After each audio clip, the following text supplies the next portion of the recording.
लोग टूट जाते हैं एक घर बनाने में, तुम तरस नहीं खाते बस्तियां गिराने में। दोस्तों, एक ऐसा मुद्दा इस समय छिड़ गया है जिसको लेकर पूरे देश भर में चर्चा हो रही है, और चर्चा इस समय मायावती जी को लेकर बड़ी ज्यादा हो रही है। उसके पीछे की वजह है सुप्रीम कोर्ट का एक फैसला जिस पर अमल ही नहीं हो पाया। दोस्तों, सबसे पहले बिना देर किए आप इस हेडलाइन को देखिए। सीजेआई गवई बोले, बुलडोजर एक्शन का मतलब कानून तोड़ना। सरकार एक साथ जज, ज्यूरी और जल्लाद नहीं बन सकती। सुप्रीम कोर्ट का बहुत सारे ऐसे निर्देश हैं, आदेश हैं कि आप बुलडोजर एक्शन नहीं कर सकते। जब आप बुलडोजर एक्शन करते हैं तो ये न्यायिक प्रक्रिया का उल्लंघन है। बुलडोजर अलोकतांत्रिक है, असंवैधानिक है। सुप्रीम कोर्ट से तमाम तरह के दिशा निर्देश इसको लेकर जारी हो चुके हैं, आदेश भी जारी हो चुके हैं। लेकिन बड़ा सवाल यह है कि सुप्रीम कोर्ट के इतनी सख्ती के बावजूद भी धड़ल्ले से बुलडोजर क्यों चल रहा है। दोस्तों, कुछ सुर्खियां मैं आपके सामने रखना चाहता हूं। ये हेडलाइन पहले आप देखिए, पटला हाउस में चलेगा बुलडोजर। एक और हेडलाइन देखिए, 11 दिन में 90 अवैध मदरसे बंद, 2 पर चला बुलडोजर। श्रावस्ती समेत यूपी के इन जिलों में एक्शन जारी है।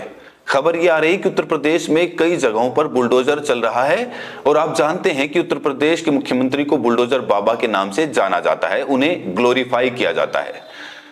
जबकि सुप्रीम कोर्ट और सुप्रीम कोर्ट के सीजेआई बी.आर. गवई बार बार कह चुके हैं कि भाई बुलडोजर न्याय सही नहीं है, अलोकतांत्रिक है, असंवैधानिक है।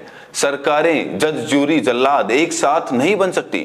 सोचिए कितनी सख्त टिप्पणी है बी.आर. गवई की, लेकिन क्या इस टिप्पणी का कोई असर सरकारों पर हुआ? उन सरकारों पर खास तौर से जिन्होंने संविधान की शपथ ली, वही सरकारें आज कहीं ना कहीं संविधान और सुप्रीम कोर्ट की धज्जियां उड़ाती हुई नजर आती हैं। लेकिन इस पूरे मामले में अब मायावती जी की एंट्री हो चुकी है, और मायावती जी की एंट्री इस संदर्भ में हुई है। लोग कह रहे हैं कि जो काम सुप्रीम कोर्ट नहीं कर पाया वो काम मायावती जी ने कर दिखाया। जी हां दोस्तों, बिल्कुल सही सुन रहे हैं आप।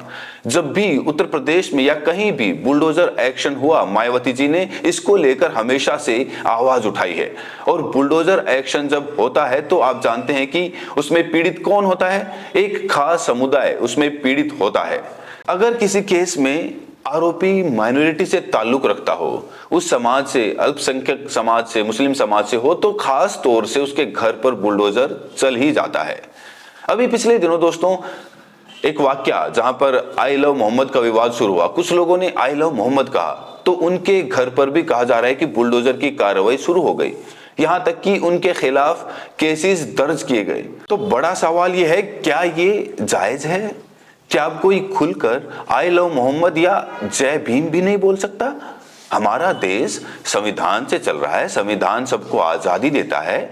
आर्टिकल 19 हमारे पास है, व्यक्ति की अभिव्यक्ति की आजादी है। तो जो कुछ भी अभी हो रहा है या हो रहा था, उस पर मायावती जी ने कहा है कि हम लगाम लगा देंगे। बुलडोजर एक्शन पर मायावती जी ने जो ऐलान किया दोस्तों, वो पूरे देश के मुसलमानों को सुनना चाहिए, जानना चाहिए। बसपा सुप्रीमो ने बड़ा ऐलान करते हुए कहा कि बसपा की सरकार बनी तो बुलडोजर कार्रवाई पर पूरे तरीके से रोक लगा दी जाएगी, बुलडोजर कार्रवाई खत्म कर दी जाएगी, मुसलमानों पर झूठे मुकदमे वापस लिए जाएंगे। ये और किसी नेता में हिम्मत नहीं है कहने की आज के दौर में तो, कि बुलडोजर एक्शन पर प्रतिबंध लगा दिया जाएगा। सोचिए दोस्तों, क्यों मायावती जी ने ऐसा क्यों कहा? क्योंकि मायावती जी संविधान पर भरोसा करते हैं, और जो चीज अलोकतांत्रिक हो, असंवैधानिक हो, उसे तो बिल्कुल भी वो बर्दाश्त नहीं करती हैं।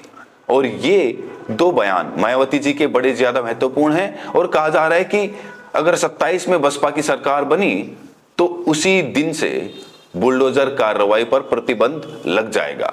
साथ ही साथ जिन पर झूठे केसेस लगाए गए हैं, जिन मुसलमानों पर, उनके मुकदमे भी वापस लिए जाएंगे। इसके अलावा मायावती जी ने मुस्लिम समाज से बड़ी अपील की है। उन्होंने कहा कि भाजपा को हराना है तो सपा और कांग्रेस छोड़ बसपा से जुड़े मुसलमान, एक बार मौका देने की अपील की है मुसलमानों से। दोस्तों, आप जानते हैं कि मुसलमान वोटर जिस किसी पार्टी के साथ जाता है तो कहीं ना कहीं वो पार्टी मजबूत हो जाती है। और कांशीराम साहब तो बार बार कहते थे कि भाई दलित मुसलमान करो विचार, कब तक सहोगे अत्याचार। आज दलितों के खिलाफ, मुसलमानों के खिलाफ किस तरीके से एट्रोसिटीज हो रही हैं, किस तरीके से अत्याचार हो रहा है दोस्तों, ये किसी से छुपा नहीं है। और दलितों के खिलाफ जो उत्पीड़न हो रहा है, मुसलमान भी कहीं ना कहीं उसमें पीड़ित है, क्योंकि मुसलमान खुलकर किसी चीज का इजहार नहीं कर सकता, वो सरकार से सवाल नहीं पूछ सकता। ऐसी हालत हो गई है मुसलमानों की इस देश में। तो अगर कोई मुसलमानों को इस दलदल से निकालना चाहता है, जिस दलदल में वो फंसा हुआ है, और कोई पार्टी उसे इस दलदल से नहीं निकाल पाएगी, ना ही वो ये बोल पा रही है कि हम ऐसा करेंगे, तो फिर क्यों नहीं मुसलमानों को बसपा का साथ देना चाहिए दोस्तों, अपने आप में बड़ा सवाल है। और अगर आप जाकर सर्वे करें अपने आसपास, तो मुसलमान कहीं ना कहीं डरा हुआ महसूस कर रहा है। उससे अगर बात करें, किसी मुद्दे पर पूछें, महंगाई है, बोलेगा नहीं भाई हम नहीं जानते।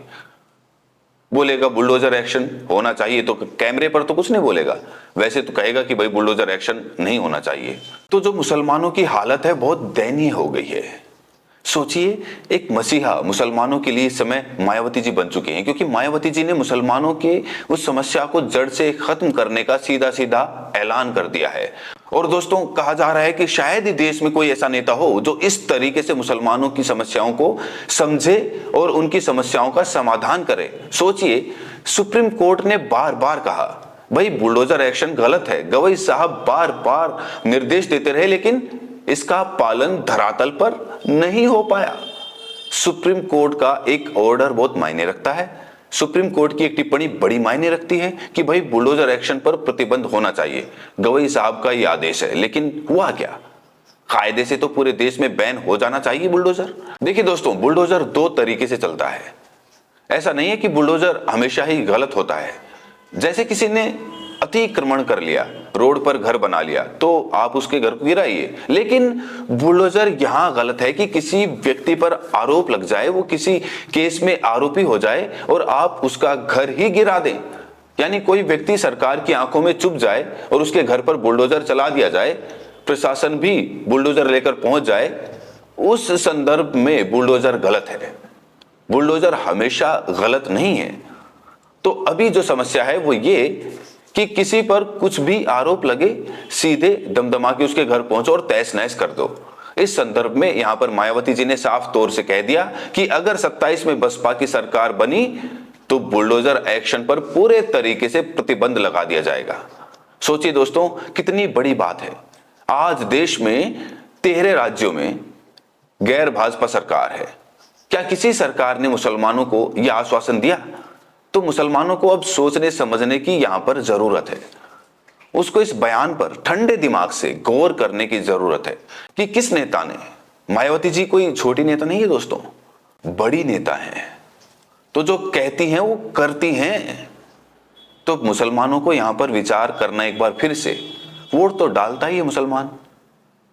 तो दलित तो अब बीएसपी के साथ कहा जा रहा है कि आ रहा है। अब मुसलमान जब आएगा तभी सरकार बनेगी, और शायद इसीलिए बहन जी ने मुसलमानों के लिए इतना बड़ा ऐलान किया है। बहरहाल दोस्तों, इस वीडियो में इतना ही। आपको क्या लगता है, क्या मुसलमान इस बार बसपा के साथ आएगा? और अगर मुसलमान भाई ये वीडियो देख रहे हैं तो आप लोग बताइए, बहन जी का ये जो ऐलान है आपको ये कैसा लगा? क्या आप बहन जी पर यकीन करते हैं? और ये भी बताएं कि आप ये वीडियो देश के किस कोने से देख रहे हैं। बहुत बहुत शुक्रिया।